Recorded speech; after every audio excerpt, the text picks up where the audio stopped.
Bienvenue à vous sur T18. Chaque semaine, on décrypte ensemble ce monde des médias en pleine révolution. Au sommaire de cette 19e émission, il vient nous présenter le nouveau numéro de son magazine Vieux. Antoine Decaune, l'éternel Didier Lambrouille, nous parlera aussi de son camarade Coluche, parti il y a 40 ans déjà. Et c'est parti depuis 3 jours, la Coupe du Monde de foot. C'est sur beIN Sport en intégralité. Budget, dispositif et bien sûr les enjeux pour cette chaîne avec son patron Florent Ouzot et le journaliste Darren Tulette. Mais aussi toutes les dernières infos mercato, et ça bouge beaucoup en ce moment. Décryptage média, Pur Média, l'hebdo, c'est maintenant.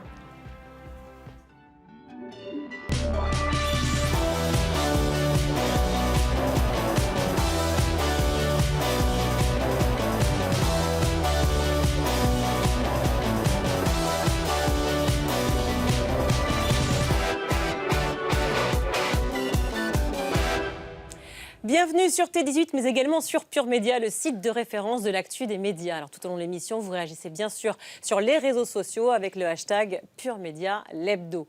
Notre journaliste expert média cette semaine à mes côtés, c'est Hugues Dago qui signe le podcast La Ligne avec le média Stratégie. Salut Hugues. Salut Virginie. Merci d'être avec nous. Et notre premier invité cette semaine, c'est pour toute une génération, surtout la mienne, Didier Lambrouille, Pin 8 ou encore Gérard Langue de Pute.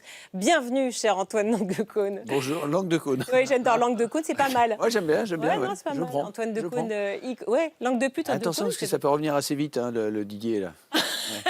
Mais oui, mais justement, ça ne nous perd pas. Que ces personnages ne nous quittent pas depuis des années, ils sont encore là, ouais, c'est présents. troublant. Ça intéresse beaucoup mon psychiatre, moi. Parce que en fait, Didier, c'était une espèce de double gémellaire.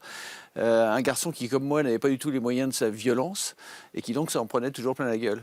Et puis avec une fixation sur une idole depuis longtemps disparue, Dick Rivers. Dick Rivers, ouais. Vous vous souvenez de Dick Rivers ou pas? Ah bah très bien. Il le prenait bien d'ailleurs ou pas? Qui, Dick Rivers? Ouais. Il était ravi, Dick. Il était ravi, non mais ça l'avait fait remonter dans l'estime de tout le public, à tel point qu'il nous demandait avec Chalumeau, parce que c'est Chalumeau qui grattait les textes, de lui trouver des idées de titres pour ses albums. Alors on avait tout épuisé, authentique, véridique.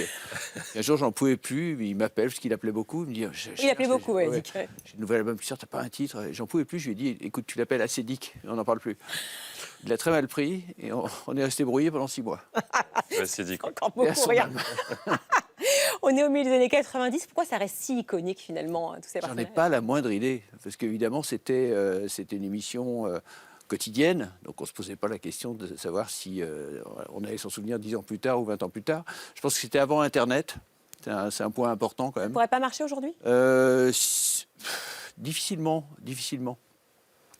parce que sans réentamer l'éternel débat, on ne peut plus rien dire, etc., ce que je ne crois pas du tout, ouais. Il y avait à l'époque il n'y avait pas les réseaux sociaux. Voilà. Aujourd'hui, avec les réseaux sociaux, vous auriez des relances, des répercussions, des anathèmes au quotidien avec ce qu'on se permettait de faire. Donc la règle du jeu a changé, mais il faut jouer autrement. À l'époque, nulle part ailleurs, c'était sur Canal+. Maintenant, à l'heure de l'Access, il y a C'est à vous, il y a Tout beau tout neuf sur W9 avec Cyril Hanouna. Finalement, je dirais, est-ce que vous retrouvez la même folie qu'à l'époque de Nulle part ailleurs sur ce que vous regardez à la télé? C'est difficilement comparable parce qu'on est dans 2 époques tellement radicalement différentes. Une fois de plus, on était avant Internet. C'est vraiment, ça change tout. Parce qu'après, j'ai fait une émission en Angleterre qui s'appelait Eurotrash, où pareil, on était avant Internet et on montrait des trucs, mais impossibles, enfin, que personne n'avait jamais vu à la télé. Aujourd'hui, en 2 clics, vous tombez dessus sur Insta ou en allant chercher un peu. Donc vraiment, c'est plus du tout la même époque et j'arrive pas à comparer. Il n'y a quand même pas un esprit Cyril Hanouna. Parfois, il fait des pranks un peu sur le plateau que vous auriez pu faire à l'époque de Nulle part ailleurs? Je vous laisse la responsabilité de vos propos. C'est une question. Je ne sais pas. Non, je n'ai pas la réponse. Je me défile pas, mais je ne regarde pas en fait la télévision, ni à cette heure-là d'ailleurs, ni à d'autres. Je regarde des reportages, des docs, mais je ne regarde jamais les émissions d'Access. Ouais. Je vois après des bouts, hein, évidemment, grâce au fameux réseau, mais je ne suis pas devant mon poste à cette heure-là. Et puis surtout, vous avez du boulot par ailleurs, parce que votre actu, c'est aussi ce 9e numéro du trimestriel Vieux, trimestriel qu'on adore, dont vous êtes le conseiller éditorial, c'est comme ça qu'on dit, cher Antoine.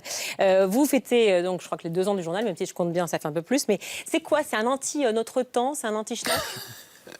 C'est un journal optimiste sur l'âge et sur le temps qui passe. La baseline, c'est le magazine qu'on finira tous par lire, ce qui est un fait objectif. Et on s'est rendu compte, mon camarade Romain Jubert, qui est en fait la tête pensante de l'opération, du magazine. est venu me trouver un jour en me disant, voilà, j'ai cette idée d'un journal qui s'appellerait Vieux. Et j'ai adoré le titre. J'ai vraiment tilté sur le titre parce que je déteste les périphrases. Je déteste qu'on parle des non-voyants, on parle des aveugles, des malentendants. Ben non, on dit les sourds. C'est-à-dire qu'on n'assume pas finalement. Ouais, il faut dire les mots simplement, quoi. Et puis c'est pas une offense à chaque fois de. Donc j'aime bien les vieux. Je suis vieux moi-même. Je suis mon propre cœur de cible. Et ça m'a beaucoup amusé en fait. Mais c'est pas le c'était mieux avant, quoi. On est vraiment. Non, surtout pas. C'est mieux demain, vous dites. J'aime bien cette formule. C'est mieux demain. Ouais, ça sera mieux demain. Et puis c'est bien aujourd'hui. Il faut carpe diem, profiter de l'instant présent et puis c'est culotté, mais comme vous en même temps, hein, ça vous ressemble. Hein, quand même lancer un journal papier aujourd'hui, à l'heure du digital, fallait oser. Ben, on l'a fait. Et ça marche. On l'a fait, mais oui, à la surprise générale, ça a marché, mais mieux que ça même. Oui, mieux que ça, ouais. Il y a une hésitation lorsque vous avez proposé de prendre les commandes de ce trimestriel, ou tout de suite vous avez dit non, on y va, au-delà du titre. Est-ce que j'ai hésité un moment? Non, pas un instant. Non, je suis assez impulsif de nature et quand je trouve qu'une idée est bonne, qu'elle me plaît et que j'ai des chances de m'amuser avec, j'y vais. Je dis oui tout de suite.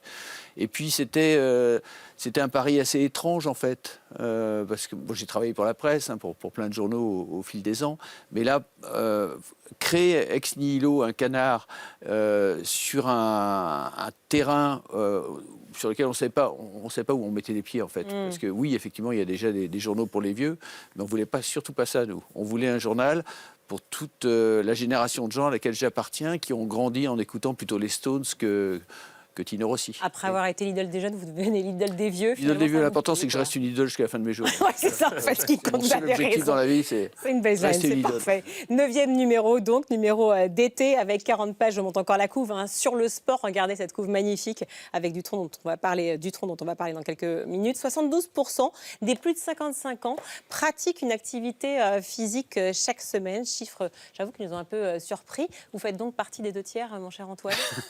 Moi, je fais un peu de sport, oui. Un peu de sport? Ouais, mais le strict minimum. Le dimanche? Je fais un peu de boxe une fois par semaine et puis je marche beaucoup.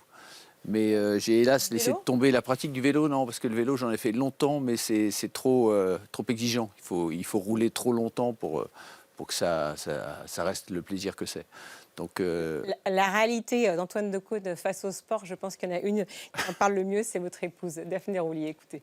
Lui, il fait beaucoup de sport, hein, ceci dit. Hein. Il en fait absolument pas, il dit qu'il en fait. Ah ouais, c'est un mensonge. C'est pas un mensonge, mais je crois qu'il doit faire une fois tous les 15 jours de la boxe. Mais, voilà. Ah ouais, alors que nous, il nous dit que c'est tous les matins quand même. Hein, Tous les matins, oui, dans le salon, 5 minutes.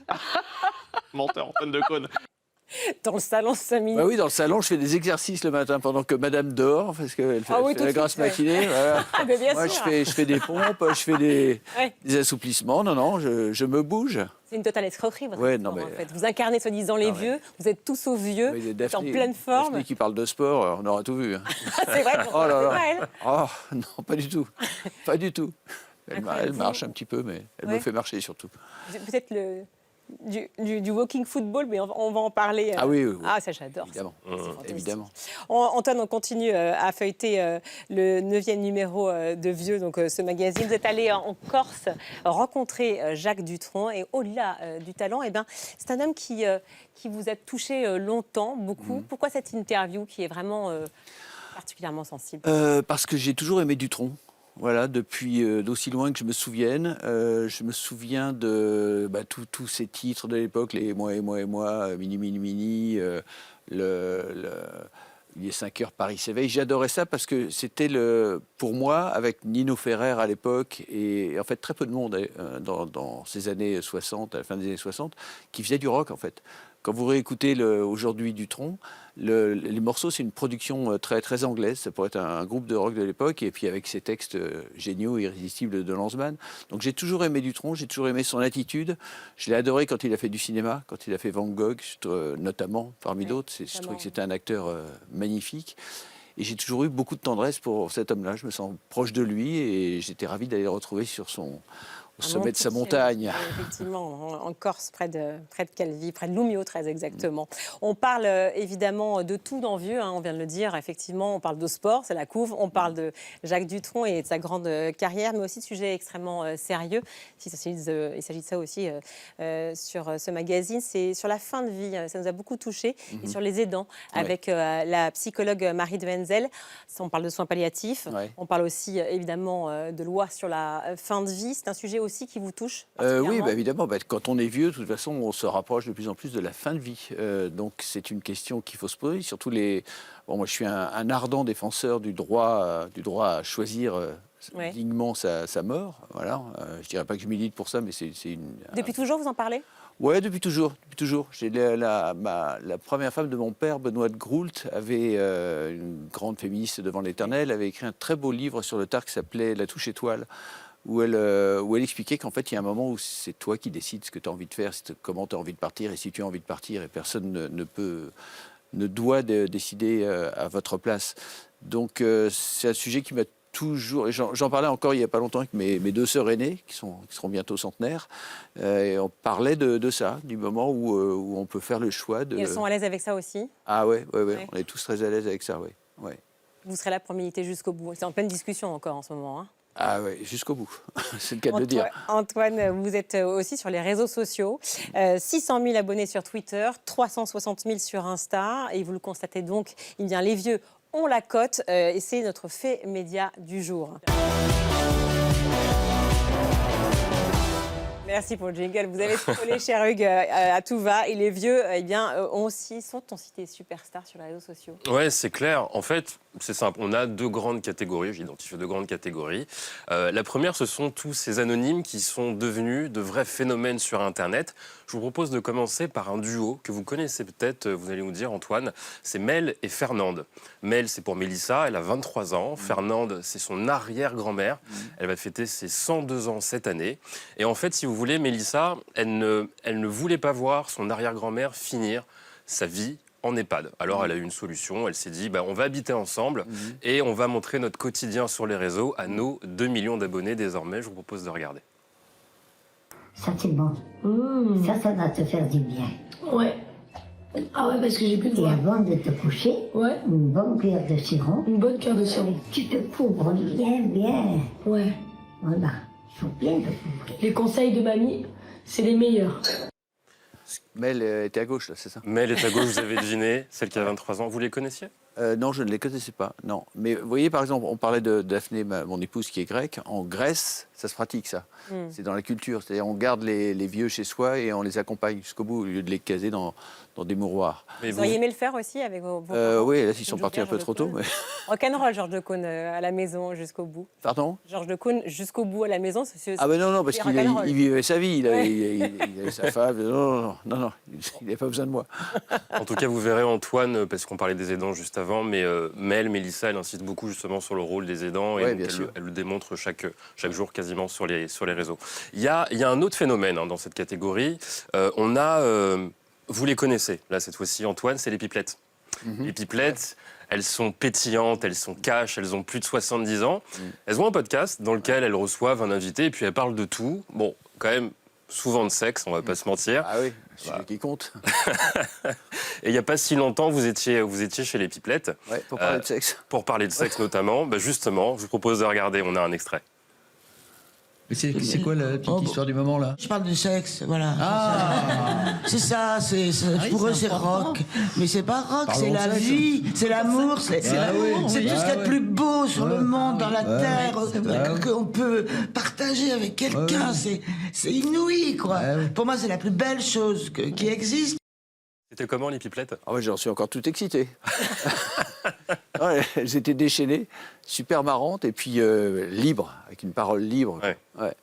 Ouais, c'est un très bon moment, ça. Alors voilà pour la première grande catégorie. Il y a une deuxième grande catégorie, vous en faites partie. Ce sont un peu tous ces routards du PAF, nos stars télé, radio, qui ont décidé de lancer leurs médias consacrés donc aux seniors. Donc vieux, on l'a compris, le magazine qu'on finira tous par lire un jour. Bon, c'est comme ça, je l'apprends. Donc vous avez choisi la voie du papier.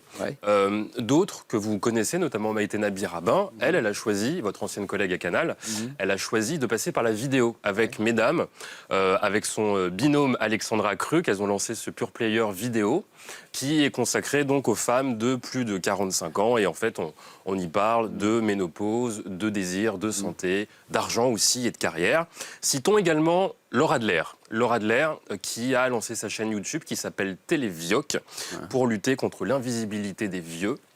Parce que oui, c'est un véritable sujet. Et je suis curieux de savoir ce que vous en pensez, parce que finalement, en fait, tous les formats dont on parle, ils prennent le contre-pied de cette époque où, en fait, on a une espèce d'obsession, surtout dans les médias, pour les plus jeunes. On fait du jeunisme, on veut chercher les audiences, l'attention des plus jeunes. Et finalement, tous ces vieux, à leur manière, nous rappellent en fait, qu'il faut encore compter avec eux. Oui. Il ne faut pas s'accrocher coûte que coûte à l'arbre en se disant je refuse de partir ou de céder la place et de laisser cette fameuse place aux jeunes. Mais moi, je crois beaucoup à l'expérience quand même. Je crois beaucoup à l'expérience, à une certaine forme de sagesse, pour dire un mot un peu pompeux.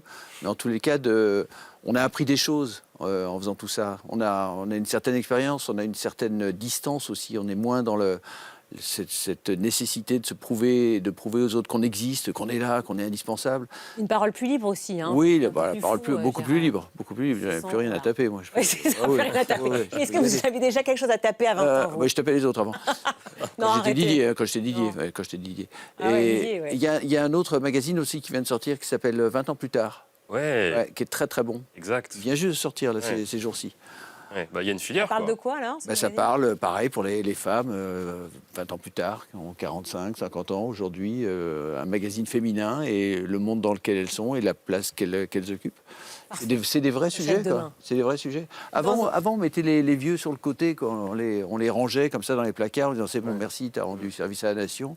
Salut, aujourd'hui, non, on est toujours là. On veut prendre la place de personne, mais simplement exister, puis être content d'exister. Vous savez que selon l'INSEE, cher Antoine, on s'est quand même renseigné. En 2070, la France pourrait compter 9 millions de Français de 80 ans et plus. C'est bon, ça va faire plus de lecteurs. Exactement, il y a de quoi faire. Et dans un instant, Antoine Decaune, on va célébrer avec vous Coluche. Ça fait 40 ans que l'humoriste nous a quittés. Vous l'avez connu, vous avez fait beaucoup d'interviews avec lui, dont une absolument mémorable. Vous avez même fait un film sur lui, on en parlera dans un instant. Mais tout de suite, on est en plein mercato des médias. Et sont donc les pures infos remixées par Thierry Dagiral. Et ben ça y est, on est dans le cœur du mercato télé-radio. On commence par RTL, exit Thomas Soto à la matinale. C'est une voix maison, Céline Landreau, qui sera aux commandes l'an prochain. Elle présentait cette saison le 8h. Céline Landreau le matin, Amandine Bégaud le midi et Anne-Sophie Lapix le soir. Les femmes au pouvoir à RTL. Ici à RTL, on met en avant les femmes. Céline Landreau, Amandine Bégaud, Anne-Sophie Lapix. 3 femmes aux 3 tranches d'infos. C'est peut-être ça le grand remplacement aussi. En revanche, fin de Faustine Bollard en quotidienne à 9h30 sur RTL. Elle passera en hebdo. On poursuit avec France Inter. Nicolas Demorand reviendra à l'antenne fin août. Mais pour lui, fini la matinale. Il sera le week-end avec une nouvelle émission Recto Verso. Florence Paracuelos garde donc la matinale, mais sans le billet de 7h57 de Bertrand Chameroy. L'humoriste quitte Inter au bout d'une saison. Merci Bertrand Chameroy. Du changement aussi dans le quotidien de Yann Barthès sur TMC. Cela faisait 6 saisons qu'elles étaient autour de la table. Exit Ambre Chalumeau et Maya Mazorette. La zone Mazorette, le sexe. Il y a un paquet d'émissions qui s'arrêtent sur France Télé, mais le magazine de la santé continue. De France 5 actuellement, il passera sur France 2 à la rentrée à 15h et l'animatrice Flavie Flamand rejoindra Jimmy Mohamed à la présentation. Le duo qui se connaît très bien et qui officie déjà sur RTL le samedi matin. C'est bien. C'est une information du Parisien 4 ans après avoir renoncé à la fusion avec M6, TF1 repart au combat. Plusieurs réunions secrètes se sont tenues, notamment avec le groupe CMA-CGM de Rodolphe Saadé qui détient 11% d'M6. Les motivations sont claires, TF1 perd de l'argent et M6 reste très rentable. Enfin, c'est le film en passe de devenir un phénomène de société. L'abandon en salle depuis le 13 mai. Bonjour Monsieur Paty. Le film sur l'histoire de Samuel Paty et l'engrenage qui a mené à son assassinat. Je viens de revoir la vidéo, les vues arrêtent pas d'augmenter. Elle est mensongère, elle donne clairement le nom du collège et de Monsieur Paty. Il faut la faire supprimer. Faut pas prendre ça à la légère. Faudrait que vous rédigiez un rapport et alerter le service de défense et de sécurité. La barre du demi-million d'entrées est dépassée pour ce film choc et tellement utile. Et Et on parlait à l'instant de la potentielle vente d'M6. Le patron du groupe, David Larramendy, a dit sur RTL jeudi matin qu'il ne croyait pas du tout au démantèlement du groupe. Antoine, est-ce que vous serez sur Canal+ à la rentrée? Oui. Oui. Ça y est, c'est J'ai signé cette émission de l'Hebdo Cinéma qui s'appelle Super Plan. Super Plan, oui. Et qui continue, oui. Et qui continue, effectivement. Justement, Super Plan, c'est votre actu ciné avec des invités et des folies à la Decaune. Regardez. Je suis un gros navet. J'ai un vieux légume ancestral, quoi. Comme le roi Arthur, je suis là depuis le Moyen-Âge. Ah, pardon, je viens juste de me déterrer. J'ai des lombriques qui me chicanent le derrière. Putain, c'est vrai. Déjà, je suis sympa. Puis en plus, je suis riche en calcium. C'est bon pour grandir, tu devrais essayer, Antoine. Ah bah, c'est l'heure de mon engrais. Voilà. Bah tiens, prends-en un peu, Renan, ça aide à faire pousser. Non. La magique Rebecca Balestra, une de vos chroniqueuses. Vous avez quand même influencé une sacrée partie de la génération actuelle. Hein. Ouais, c'est ce que me disait Rebecca. Mais alors, Rebecca a fait le début de l'émission. Après, elle faisait une pièce sur Jacqueline Maillan en Suisse. Voilà, elle nous a quittés après 2 mois. Mais oui, vous n'avez pas l'abri de revenir. Non. Elle est la bienvenue quand elle veut, mais là, elle joue au théâtre. Donc, non. Bon, mais cette influence, justement, des jeunes chroniqueurs actuels, quand on revoit, effectivement, c'est vraiment tous vos personnages, quoi. J'ai un langue de pute, je disais langue de cône. Mais ça m'a tellement marqué, moi. Oui, je vois. Non, mais c'est vrai. Vous êtes marqué, moi aussi, j'imagine. Des langues de pute, il y en a quelques-uns qui traînent dans ce métier, vous avez remarqué. Hein, ouais. Non, mais 30 ans plus tard, non, jamais de nom. Jamais. Super Plan, en tout cas, c'est le mardi soir à 22h50, ainsi que le vendredi à 20h20. Une table, des chroniqueurs. Bon, pour l'instant, on connaît ça par cœur. Refaire une quotidienne, peut-être sur Canal, comme le Grand Journal, serait possible ou pas? Pas du tout. Pourquoi? Parce que j'ai fait ce que j'avais à faire et comme je disais tout à l'heure, j'aime pas refaire. Voilà. Ouais. Et puis, si vous voulez, on parle toujours de la même chose. Hein. Il y a une table avec des gens assis autour. Donc tout est une question de ton et d'humeur. Voilà. Le ton, vous l'avez, l'humeur aussi après. Le ton, je les ai, mais j'en ai fait ce que j'avais à en faire à l'époque. Et à l'époque d'une parieur et à l'époque du Grand Journal. Donc voilà. Quel regard, justement, vous portez sur les émissions aujourd'hui? Comme je le disais tout à l'heure, et une fois de plus, c'est pas pour me défiler, mais je ne regarde pas. Je ne suis jamais à la télévision? Il n'y a rien, à part les docs? Vraiment. Les docs, les reportages, les séries, mais la télé, ce qu'on appelle la télé de flux, les jeux, tout ça, vraiment, je n'allume jamais mon poste. Donc... Mais vous regardez les réseaux sociaux, il y a des bouts de cette Oui, émission. je vois des bouts. Alors, par exemple, vous parliez d'Ambre Chalumeau, voilà une jeune femme qui a un talent qui va quitter extraordinaire. Mais elle a raison. Il faut surtout pas se laisser enfermer. D'abord, il faut partir quand tout va bien. Et ensuite, il ne faut jamais se laisser enfermer dans... Ça fait depuis combien de temps? Ça fait que quelques mois. C'est bon, ça peut tenir encore. Ouais. Et surtout, jamais se laisser enfermer dans un système et dans la routine, quoi. C'est des métiers où il faut sans arrêt se réinventer.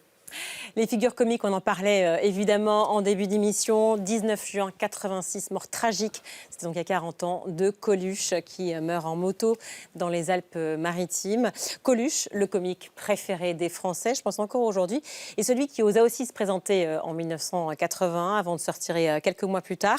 Cette période, vous en avez fait un film, Antoine Decaune, Coluche, l'histoire d'un mec, avec un François-Xavier de Maison absolument prodigieux dans le rôle de Coluche, entre autres d'ailleurs. Hein. Pourquoi s'être intéressé à cette période précisément? C'était un tournant pour Coluche? Oui, c'était un tournant évidemment. Puis surtout, ça ne m'intéressait pas du tout de faire un biopic. J'aime pas les biopics d'une manière générale, ça m'ennuie. En revanche, quand vous prenez un moment précis de la carrière d'un artiste, d'un politique, de ce que vous voulez, comme ils viennent de faire avec De Gaulle par exemple, en 2 parties, là c'est intéressant parce que vous éclairez, à partir d'un moment précis, vous éclairez le reste du personnage. Et là, pour Coluche s'est trouvé pris à un moment dans ce qu'on appelle le paradoxe du clown. Le paradoxe du clown, c'est-à-dire c'est le moment où vous cessez de faire rire et on vous prend au sérieux. Ce qui est exactement ce qui lui est arrivé avec les élections présidentielles, où d'un seul coup, alors que c'était parti sur une connerie, une soirée arrosée à Harakiri, tiens allez vas-y, oui, il s'est déclaré président. Et il est monté très rapidement dans les intentions de vote. Il est arrivé jusqu'à 17%, ce qui était considérable. Il a subi menaces, pression, et là, ça s'est la réalité du terrain. Ouais. Là, il ne faisait plus rire personne, à commencer par tous les partis politiques autour. Et ça a été une expérience extrêmement éprouvante pour lui. Oui, ça l'a abîmé. Ça l'a considérablement abîmé, au point qu'il est parti après en Guadeloupe. Il s'est éloigné, s'isoler. Il avait des problèmes de dope à l'époque. Et quand il est revenu, avec Ciao Pantin, c'était plus le même Coluche. Il y a une vraie métamorphose dans le personnage. Et donc ce moment-là était pour moi éclairant et inspirant. Un vrai tournant. Ouais. Il y avait de la gravité. C'est justement, vous parlez de clown. Il y a la présidentielle, effectivement. Il y a les restos du cœur. Il y a le fait que, en fait, il donnait la parole à des sans-voix.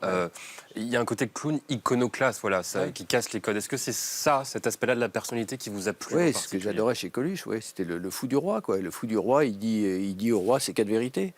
Et il a peur de rien.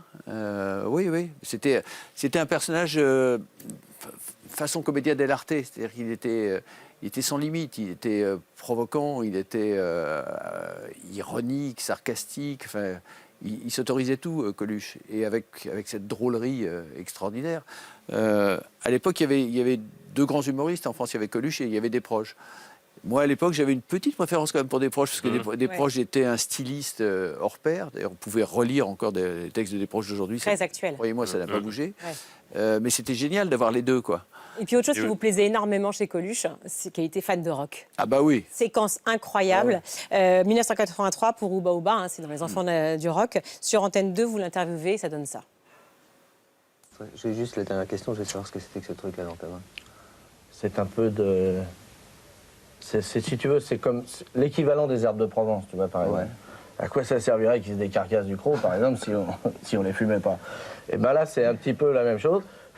Si tu veux, c'est le même esprit, c'est un petit peu d'un coin de terre de mes îles, tu comprends, que je garde toujours avec moi pour me rappeler que là-bas, il y a du soleil. Comment ça se fait que tu caches tes yeux comme ça? Ah, mais je cache pas. Je cache pas mes yeux, j'évite de les fatiguer au maximum, quoi. Tu vois? Parce que ça les fatigue, sans ça. Donc voilà, on rappelle évidemment, avant toute réaction, que l'usage de stupéfiants est totalement interdit. Et bien sûr, c'est mauvais pour la santé, oui. Mais on vous sent complètement, même un peu gêné, quoi. Que... Non, pas du tout, mais la fumée dégagée était assez prenante. Assez prenante. Je dois dire que ça m'avait un peu détendu aussi, oui. Ah oui, c'est vrai. Séquence qui vous a valu quand même quelques soucis après, non? Non. Non, j'ai eu des soucis avec ça. Pas rattrapé par la Si, on s'est fait engueuler. Ouais, engueuler, possible. Au moins, c'était diffusé. Mais c'était ça aussi, Coluche. C'est-à-dire que c'est des moments complètement hors de contrôle. Vous attendez presque. Oui, enfin, si vous invitez quelqu'un comme Coluche pour lui mettre des barrières et lui dire ça, t'as le droit de le dire, ça, t'as pas le droit de le dire, il va y aller immédiatement, directement, quoi.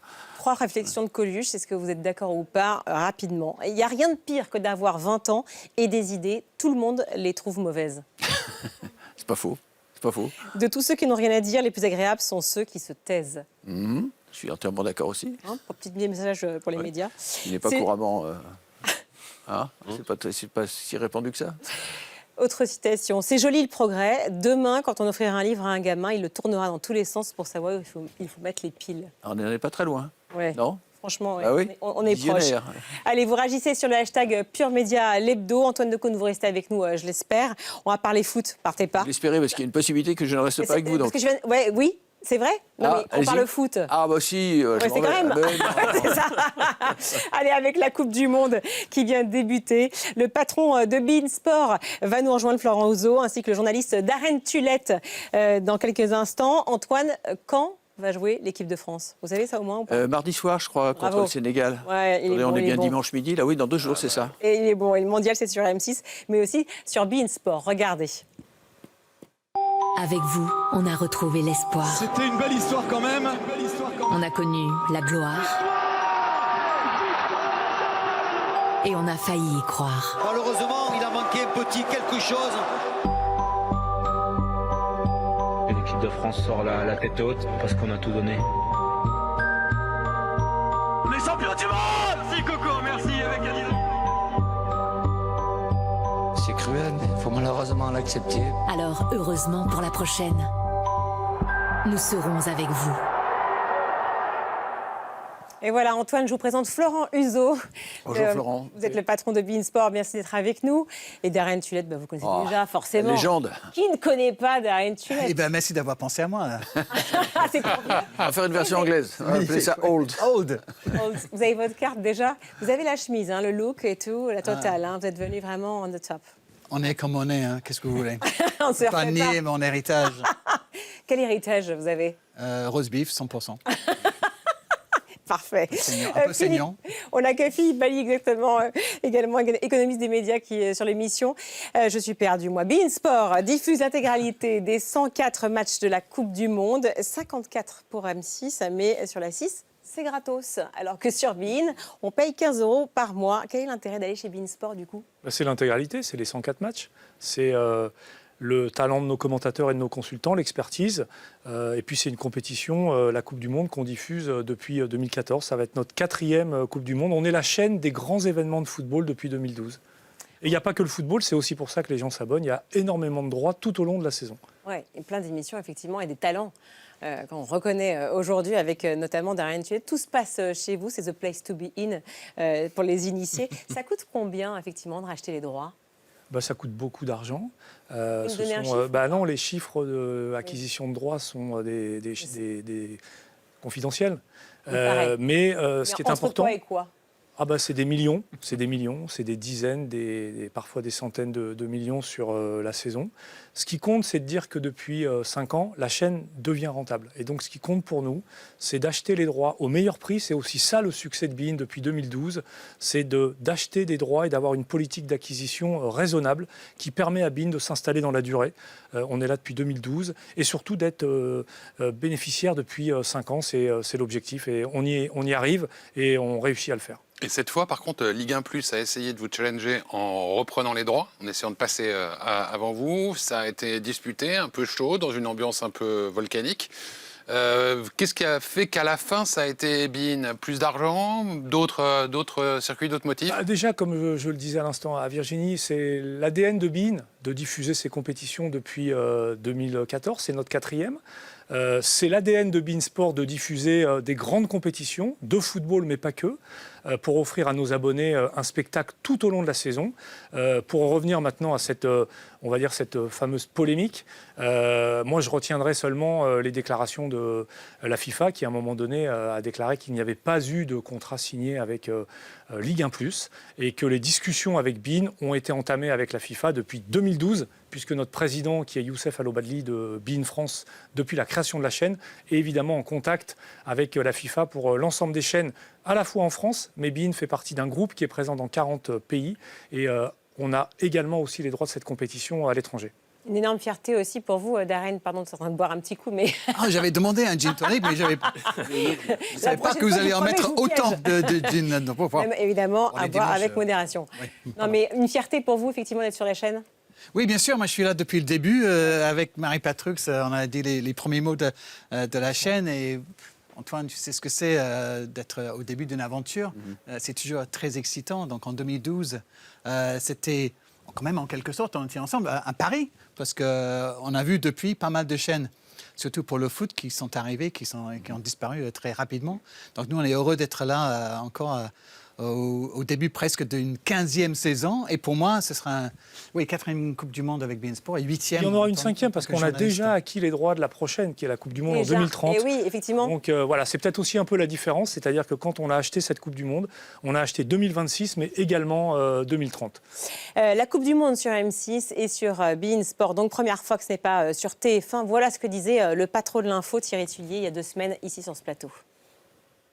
L'économie est fragile et donc TF1 ne casse pas sa tirelire pour le principe de casser sa tirelire. Mais par rapport aux recettes, est-ce que vous risquez de perdre des annonceurs? Mais c'est pas un événement rentable. Oui, mais vous du tout. C'est-à-dire que vous perdez beaucoup plus d'argent en diffusant une Coupe du Monde. En achetant les droits? Ben oui. En gagnant surtout cela. et avec des horaires décalés. Une réaction, peut-être, Philippe, vous voulez poser une question, effectivement. Oui, est-ce que parmi les motifs qui vous aident aussi à prendre ces droits, pouvoir vous inscrire dans la durée, c'est la couverture internationale, vous le disiez, c'est le fait de parier sur 2026, mai 2030, est-ce que le fait aussi d'avoir le Qatar comme actionnaire, c'est un mix un peu d'économie mais aussi de politique, ça joue? Non, c'est surtout la vocation de beIN au moment de son lancement en 2012, c'est d'offrir une chaîne de sport multisport avec un accès facile on a été dès le lancement en 2012 disponible sur l'ensemble des box à un prix très attractif. Je rappelle le prix pour l'ensemble des compétitions qu'on avait en 2012 au moment du lancement, 11 €. Aujourd'hui, on est à 15 €. Ce sont les distributeurs qui fixent le prix et pas Bein. Donc c'est tout ça qui fait qu'aujourd'hui, encore une fois, on est dans une dynamique de réussite, de s'installer sur le long terme. Et c'est important d'avoir ces compétitions au moment où d'habitude, sur cette période, juin-juillet, il n'y a rien. Et c'est des compétitions qui ont du succès sur Bein. On recrute de nouveaux abonnés et on fait des audiences exceptionnelles. Depuis jeudi, donc des matchs effectivement en décalé, couverture 24/24, une matinale avec Vanessa Lemoine qui s'appelle Good Morning America, 17h le club America avec notamment Thomas Turoud. Pas facile à couvrir cette Coupe du Monde avec 3 pays, non ? Compliqué. C'est 3 pays et c'est des horaires, vous l'évoquiez, décalage horaire. Effectivement, on va travailler 24/24, de 17h à 10h du matin, du live, les matchs qui s'enchaînent. Et l'avantage aussi de Bein par rapport à un diffuseur en clair, la spécificité, c'est que chaque match est encadré. Et comme je le dis souvent, un match ne dure pas 2 heures, il dure 3 heures. Vous avez des plateaux d'encadrement, Thomas Turoud, Darren Tulette, Florian Janton, Emmanuel Barthes, qui vont encadrer tous les matchs, parce que tous les matchs comptent sur Bein. Il n'y a pas les 54 plus beaux. D'abord, on dit seulement qu'un match est beau quand il s'est terminé. Nous, on en a 104, l'intégralité, et une compétition et une Coupe du Monde, c'est vraiment l'intégralité des matchs. Il y a des histoires sur tous les matchs. Question pour Darren. Vous avez mis le paquet sur le dispositif, il y a les consultants. J'ai mis le paquet, oui, effectivement. J'ai mis mon paquet sur le dispositif. Pas savoir. Ouais, donc il y a Luis Fernandez, Marcel The Rock de Sailly. Oui. En revanche, très peu de commentateurs. C'est quoi cette histoire ? Très peu de commentateurs sur place. Qui ont fait le déplacement. Sur place, en fait. oui. C'est pas moi qui décide qui est envoyé et comment. Mais c'est vrai que logistiquement, cette Coupe du Monde est très compliquée. 3 pays, 104 matchs. C'est 40 matchs de plus que la dernière Coupe du Monde, quand même. C'est presque le double le nombre de matchs. Donc, ça a un coût énorme, évidemment. Et si tu envoies 2 commentateurs à Houston pour faire un match, ils ne peuvent pas faire le lendemain le match à Los Angeles ou à New York. Vous avez tout fait dans votre métier, Antoine, mais pas commentateur de foot. Non, mon père a fait ça. Ouais. Oui, Je me souviens de mes jeunes années où il me traînait au stade le week-end, parce qu'il commentait les matchs. Et alors, il expliquait ça très bien à tout le monde, sauf à moi. Donc, vous ne comprenez rien ? Non, toujours pas compris les règles. Parce que c'est qu'un hors-jeu. En revanche, dans Vieux, donc le magazine, le 9e numéro, vous parlez effectivement d'une tendance, du walking football. Oui. C'est énorme. D'ailleurs, il y a un doc dont je rappelle le titre pour ceux qui ne connaissent pas, Les yeux dans les vieux, qui est sur France.tv, 4 hommes de 60 à 75 ans qui sont passionnés de foot et qui pratiquent justement le walking football. C'est évidemment les Anglais qui ont inventé ça. Forcément, il y a que les walking football, on n'a pas le droit de courir. C'est génial. Ouais. Donc ça représente quoi ? Enfin, je veux dire, on se retrouve, on peut avoir un pied au sol. Oui, un pied au sol. Surtout pas de choc. Ouais. On n'a pas le droit de se taper. Il faut toujours aller mettre la baballe dans la C'est-à-dire qu'on peut jouer. Pardon, on peut jouer en sortant du pub aussi. Oui, pour un Anglais. On peut jouer après le pub. Donc on peut marcher, on n'est pas obligé de marcher droit non plus. J'adore cette idée, je trouve ça tellement génial. C'est fantastique. Le dispositif de Bein pour la Coupe du Monde avec une grosse présence donc quand même sur le digital avec The Big Show sur votre chaîne YouTube. C'est présenté par le créateur de contenu Nico Colombien. Ça aussi, c'était très important d'être sur le digital, très présent. L'un pour l'autre. Ouais. Tout à fait. Bein a toujours été, de son lancement, présent sur les réseaux sociaux. C'est très important pour faire la promotion et aller toucher un autre public. Donc, en l'occurrence, cette émission The Big Show sur la chaîne YouTube de Bein aura vocation à aller chercher un public un peu plus jeune et différent. Et d'ailleurs, nous aurons aussi sur place, parce que les commentateurs ne seront pas sur place, mais nous aurons une quinzaine de reporters qui seront présents sur les matchs, bord terrain, pour nous donner toutes les informations, les dernières news concernant les équipes, et un journaliste de la rédaction digitale qui sera présent aussi pour couvrir cette compétition sur place. Florent Ouzot, Darren Tulette, votre regard sur l'actu foot en 3 photos. Première photo, on la découvre. La voici, Marie Portolano. Elle arrive, le gros coup de gueule cette semaine donc dans l'IB de Marie Portolano. Il faut nous dire si on dérange. Elle dénonce évidemment le manque de femmes envoyées sur le terrain pour couvrir cet événement. 10 femmes sur 150, c'est vrai que ça fait un peu. C'est pas top, la parité, c'est pas gagné. Pourquoi les femmes sont si peu représentées dans les médias sportifs selon vous ? Darren, tiens. oui. Par rapport à moi? Oui, c'est vous. Non, mais je fais un bisou Un blocage, à Marie. un bisou à Marie. On a travaillé ensemble au début de beIN Sport. Et Vous d'ailleurs, comprenez sa réaction ou pas? oui, je peux comprendre. Il y a beaucoup de femmes chez nous et qui vont travailler sur la Coupe du Monde. Mais je comprends ce qu'elle veut dire. Évidemment, on ne fait pas toujours confiance à une femme par rapport à une rédaction qui est dominée historiquement. C'est pas Oui, donc vous aujourd'hui, ça reconnaissez, date elle est non plus. dominée par les hommes, cette rédaction. Oui. Et donc, du coup, regardez elle laisse pas une sa place. rédaction de sport il y a 20 ans, il n'y avait pas une seule femme. Donc forcément, c'est compliqué au début de trouver sa place. J'espère que de plus en plus... Mais nous, on en a eu beaucoup sur beIN depuis son lancement. Et d'ailleurs, tu as beaucoup collaboré sur des émissions avec Marie, avec Mariella, avec Margot Dumont. Oui. On a eu beaucoup de femmes au lancement de beIN. Il n'y a pas de problème. En tout cas, par rapport à ce que disait et ce que déclarait Marie, les femmes ne dérangent pas sur beIN. Il y en a toujours eu. Et il y en aura évidemment sur cette Coupe du Monde, puisque Vanessa Lemoine présentera la matinale dès demain matin, d'ailleurs à 7h du matin. Et Louisa Nessib, qui est notre consultante, sur la partie... Allez, deuxième photo. Regardez, vous découvrez Vanessa Lemoigne, ici, votre journaliste donc, de beIN Sport, qui a été cyberharcelée après la finale de la Coupe d'Afrique des Nations. Elle souhaitait ne plus couvrir le foot à la rentrée. Est-ce qu'elle y sera finalement? Alors déjà, elle est sur cette Coupe du Monde. Oui. Présentée la matinale du lundi au jeudi pendant les 5 semaines. Elle a terminé la saison en couvrant la Ligue 2. Ce qu'elle a vécu sur cette CAN est inadmissible. Le harcèlement qu'elle a, que ce soit une femme ou un homme, les réseaux sociaux ne sont pas là pour véhiculer... Elle a été harcelée à quel titre? Elle a été harcelée par rapport à une compétition qui était un peu particulière, la CAN, dans un contexte un peu explosif, sur une finale qui était Maroc-Sénégal. Et puis évidemment, parce que, avant tout, elle est une femme et qu'elle parle de foot et qu'elle continuera de faire de la télé sur beIN, qu'elle continuera de parler de football, ce qu'elle va faire pendant 5 semaines à la rentrée, pour répondre à votre question, Virginie. C'est quelque chose qu'on va évidemment discuter avec tout le monde, même avec Darren. C'est pas encore signé. C'est pas encore signé. Elle est CDI, donc elle sera évidemment à la rentrée sur beIN Sport. Son rôle particulier, comme celui de l'ensemble de la rédaction, comme chaque saison, nos droits et nos programmes changent et évoluent par rapport à ce catalogue. Ça fera partie de discussions que j'aurai avec elle à la fin de la Coupe du Monde. Une troisième photo pour une troisième réaction. On découvre Kylian Mbappé, évidemment le capitaine des Bleus depuis 2023. Mal aimé des Français, en tout cas certains le disent, depuis son départ au Real. Est-ce qu'il y a un sujet sur Mbappé? J'y comprends rien, en fait. Vous êtes des drôles de gens, quand même. Alors, non, mais moi, ne me pointez pas. Peut-être que vous êtes un peu gâtés, parce que la France va très souvent en finale ces dernières années, alors que pour les plus anciens, les plus vieux, la France était, il y a pas très longtemps, les losers, total, au niveau foot. Mais maintenant, vous êtes gâtés, vous pensez avoir le droit de gagner à chaque fois. Il nous voit, Darren.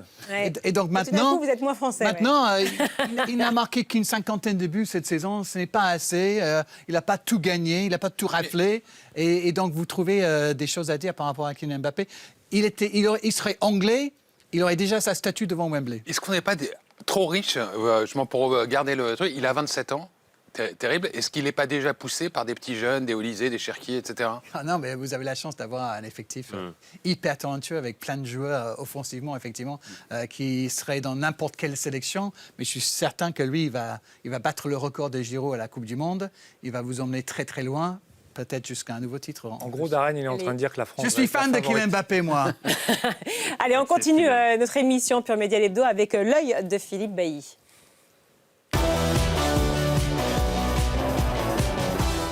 On a eu le jingle, attention. Philippe, cette fois, c'est donc parti. On est parti pour 5 semaines à vivre foot, matin, midi et soir. Et même la nuit, pour regarder France-Irak, il faudra par exemple que vous attendiez jusqu'à 23h, ça sera le 22. Mais pour leur premier match mardi, ça sera bien à 21h que les Sénégalais et les Français vont se recruter sur le terrain. Mondial 2002, vous me parliez, non? Oui, quelle mémoire formidable. Virginie est une passionnée de football. Super Alors, fiche, premier match des Français au Mondial 2002 et très mauvais souvenir sur le terrain, 0-1 contre la France, mais audience massive, plus de 10 millions de téléspectateurs, alors que c'était diffusé en début d'après-midi, donc c'était énorme. Il y aura plus mardi, selon vous?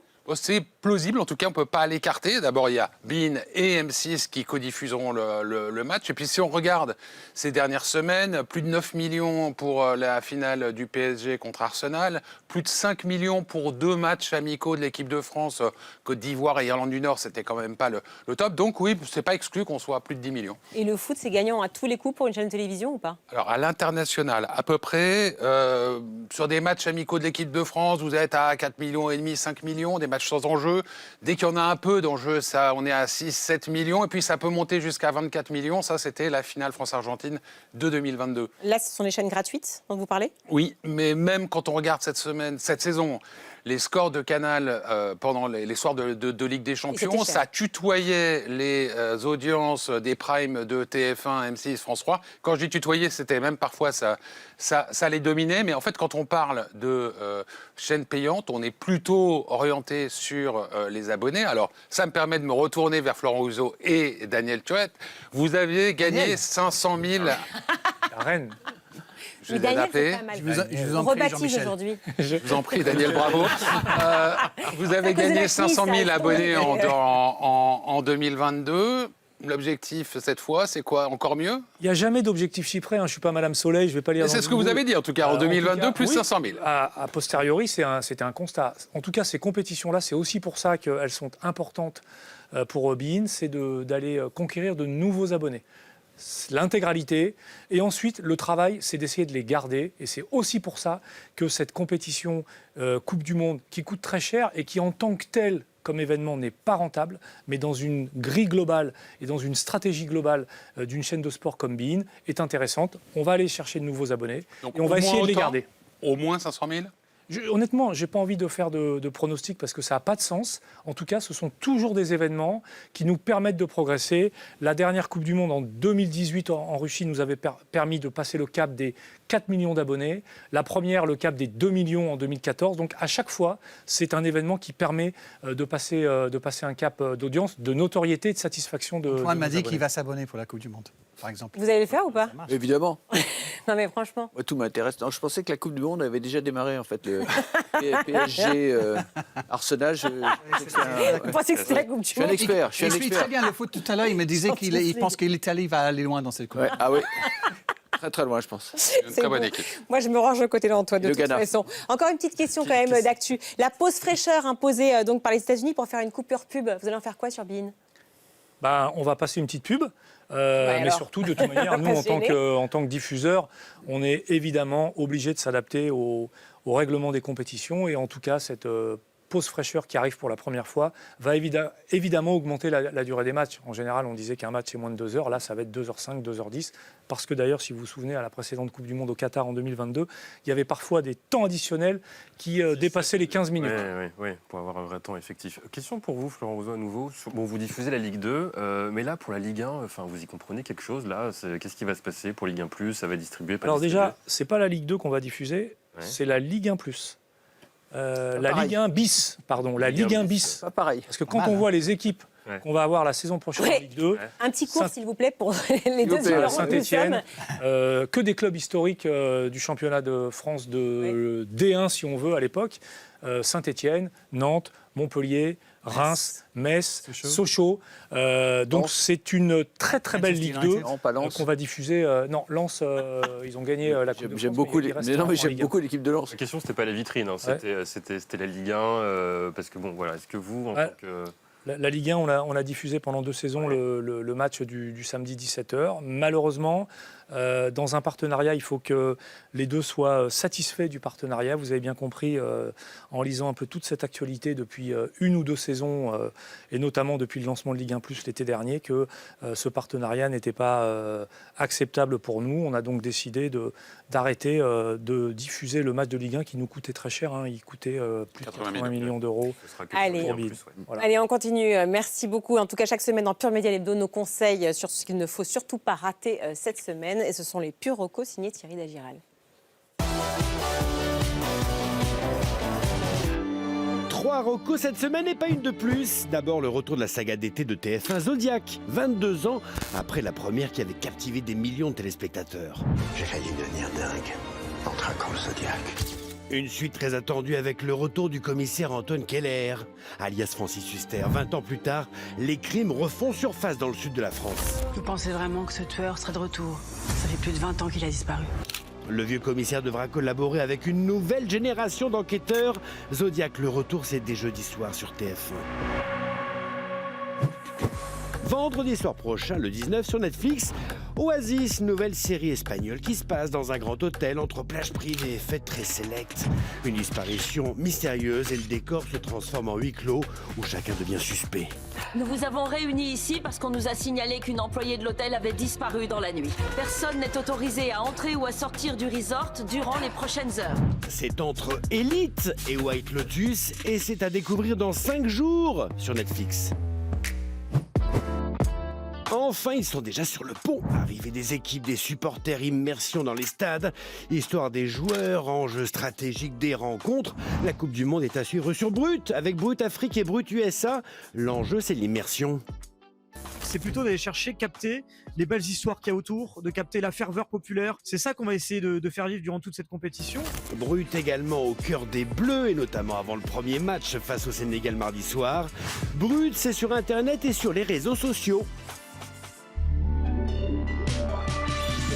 Et puis dans les recos en plus, côté bouquin, à l'occasion du partenariat avec le magazine Elle, voici les 4 lauréats de l'année pour le Grand Prix de lectrice. Les fantômes de Shawater de Charlotte McConaghy et Sortir de la maison hantée de Pauline Chanu, La colline de Mathilde Bosso, ainsi que la BD qu'il ne faut pas rater, Détroit Romain, et c'est signé Hélène Husdin et Bonnie. Quelques idées de lecture voilà, pour cet été. Et bien sûr, évidemment, en priorité, attendez, je le tiens bien, vieux. Forcément, il tombe, hein, il est un peu vieux. Voilà. Merci beaucoup, Hugues Dago, Philippe Bailly. Merci d'avoir ri à ma vanne pourrie. Antoine Decaune. Canal+, avec Super Plan, le mardi 22h50, le vendredi à 20h20. Vieux, évidemment, numéro 9 dans les kiosques depuis quelques jours, une spéciale sport, avec surtout cet article, page 26, que je vous conseille. Le survêt n'attend pas le nombre des années. Je ne vise personne, bien sûr, Thierry Dagiral. Florent Ouzo, Darren Tulette, la Coupe du Monde sur beIN Sport, c'est parti depuis 3 jours. Et mobilisation évidemment générale avec ce premier match des Bleus mardi soir. L'émission est en replay sur notre chaîne YouTube Pure Média et sur télé18.fr. On se retrouve évidemment dimanche prochain. Salut.